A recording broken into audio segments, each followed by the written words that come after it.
Breaking tonight, concerns that the Al-Qaeda offshoot sweeping through Iraq right now could soon have the run of one of the biggest military bases in the Middle East. The group now moving toward the Balad Air Force Base, formerly known as Camp Anaconda during the U.S. occupation, where there still could be some serious hardware left behind. Our chief intelligence correspondent, Catherine Herridge, reports tonight. Catherine? Megan, congressional sources tell Fox News a major opportunity to launch airstrikes was missed about a month ago when ISIS was still in camps up on the Syrian border and away from major cities. An airstrike at that time would have limited civilian casualties. Once ISIS began to move personnel and heavy equipment, the U.S. military assessed that the terrorist group was at its most vulnerable, but the administration did not act.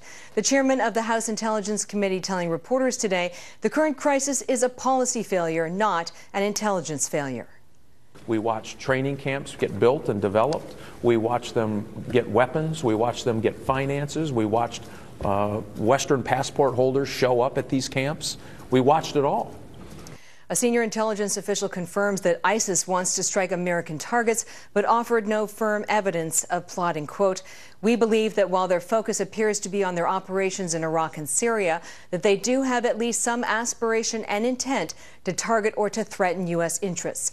Asked whether American recruits are now among the Islamist fighters, this is recent video west of Baghdad, the senior intelligence official said it's a given. Among the estimated 10,000 fighters between Iraq and Syria, 3,000 have now come from other countries, many carrying U.S. or European passports. Separately, Fox News is told that the same Al-Qaeda group that was behind the 2009 underwear bomb plot now has operatives in Syria, and they're working with the official Al-Qaeda affiliate there, sharing bomb-making skills as well as their operatives. Megan. Catherine Herridge, thank you. You're welcome. Joining us now with more, Lieutenant Colonel Ralph Peters, who's a Fox News strategic analyst. Ralph, good to see you tonight. And so, hi, Megan. As we're all focused on Iraq, and day by day we see this ISIS take more territory, and we see more and more Americans get out of that country, where do we stand on Iraq tonight? Well, Iraq has come apart. No one is going to put Humpty Dumpty together. Secretary Kerry and the State Department need to get with reality. I mean, it's just this dream that somehow there's going to be a coalition of Sunnis and Kurds and Shias that's going to save Iraq. Iraq is over. It's done. Finished. Basta. So concentrate on America's interest, not on the al-Maliki government, the Baghdad government's interest. What is in America's interest? What's the answer to that?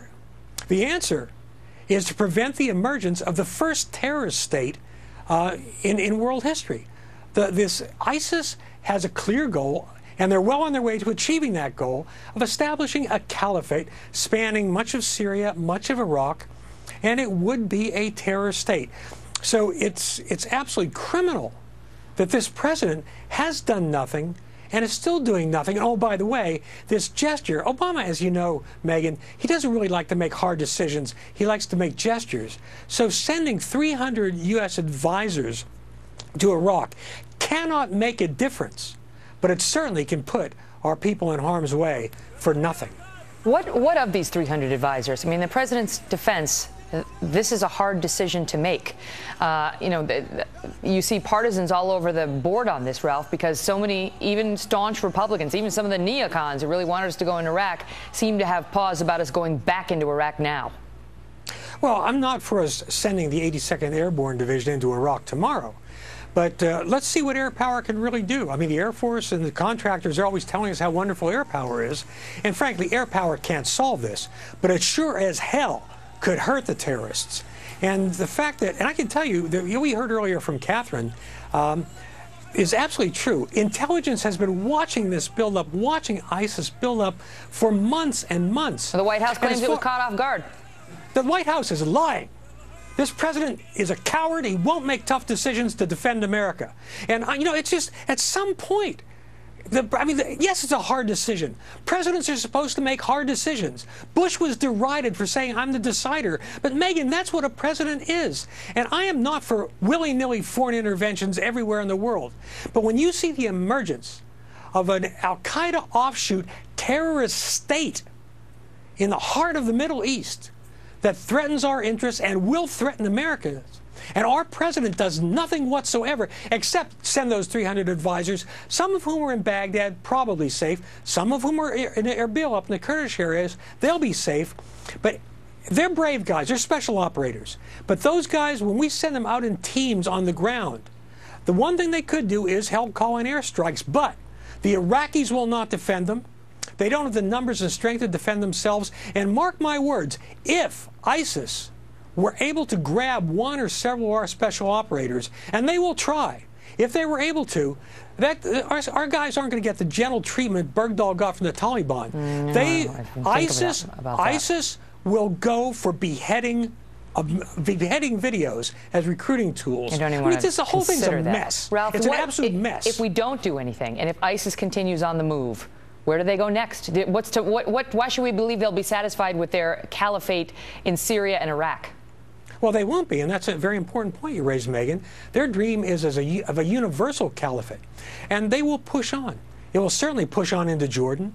It will push into Lebanon. They'll continue to try to expand, but the grim poetic justice here is that the financiers from ISIS really have come from the Gulf states and from Saudi Arabia. And they've thought that they could buy their way off, be safe by funding it. But as everybody always finds out who tries to deal with terrorist organizations, it's like having a pet cobra. It turns on you eventually. And I'm afraid that regrettably, if we don't act, it's going to be a disaster. And here's the bottom line on all of this, When the United States is powerful and strong, the world complains. But when the United States is weak, the world suffers. Ralph Peters, thanks for being here. Thank you, Megan. Coming up, another federal agency tonight accused of possibly violating the law, and they are now saying they can't produce the critical emails in this case because of a computer crash. It's not just the IRS anymore. Details next.